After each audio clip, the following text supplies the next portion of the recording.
ইসরায়েলের হামলায় নিহত হয়েছেন লেবাননের হিজবুল্লাহ প্রধান হাসান নাসরুল্লাহ। তারপরই সংগঠনটির পরবর্তী নেতা কে হবেন তা নিয়ে চলছে নানান জল্পনা কল্পনা। এরই মধ্যে দুই নেতার নাম উঠে এসেছে।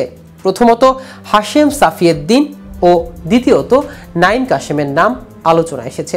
কিন্তু কে এই হাশেম সাফিয়েদ্দিন ও নাইম কাশেম, আর চূড়ান্তভাবে কে হচ্ছেন হিজবুল্লাহর পরবর্তী নেতা, এই ব্যাপারে কি বলেছেন সংগঠনটি, এ বিষয়ে বিস্তারিত থাকছে আজকের প্রতিবেদনের বাকি অংশে।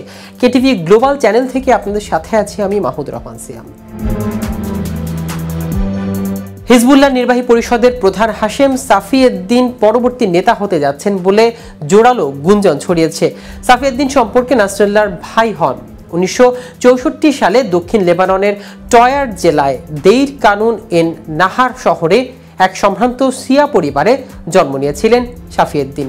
তিনি মাথায় সবসময় কালো পাগড়ি পরিধান করেন। ইরাকের নাজাফ ও ইরানের কোম শহরে নাসরুল্লাহর সঙ্গে তিনি শিয়াদের ধর্মীয় প্রতিষ্ঠানের পড়ালেখা করেছেন। নাসরুল্লাহর সঙ্গে তিনি হিজবুল্লাহর প্রতিষ্ঠার প্রথম দিকে গোষ্ঠীতে যোগ দেন। নির্বাহী পরিষদের প্রধান হিসেবে সাফিয়েদ্দিন হিজবুল্লাহর রাজনৈতিক বিষয়গুলো যেভাবে দেখাশোনা করেন, ঠিক সেভাবে হিজবুল্লাহর সামরিক অভিযান পরিচালনাকারী জিহাদ কাউন্সিলের সদস্য তিনি। নাসিরুদ্দিনের সঙ্গে ইরানের ঘনিষ্ঠ সম্পর্ক রয়েছে। তার ছেলের সঙ্গে ইরানের কাশেম সোলাইমানের মেয়ের বিয়ে হয়েছে। ইরানের শীর্ষ জেনারেল সোলাইমানি 2020 সালে মার্কিন হামলায় নিহত হন। 2017 সালে সাফিয়েদ্দিনকে সন্ত্রাসী তকমা দেয় যুক্তরাষ্ট্র। গত জুনে এক হিজবুল্লাহ কমান্ডার নিহত হওয়ার পর ইসরায়েলের বিরুদ্ধে বড় ধরনের বদলা নেয়ার হুমকি দিয়েছেন তিনি। সাফিয়েদ্দিন তখন ইসরায়েলকে সাবধান করে বলেছিলেন, শত্রুকে কান্না ও বিলাপের জন্য প্রস্তুত হতে হবে।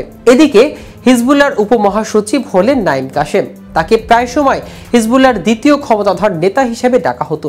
দক্ষিণ লেবাননের সিয়া অধ্যুষিত কাফরক্লিয়া গ্রামে তার জন্ম হয়। গ্রামটি বহুবার ইসরায়েলে আক্রমণের শিকার হয়েছে।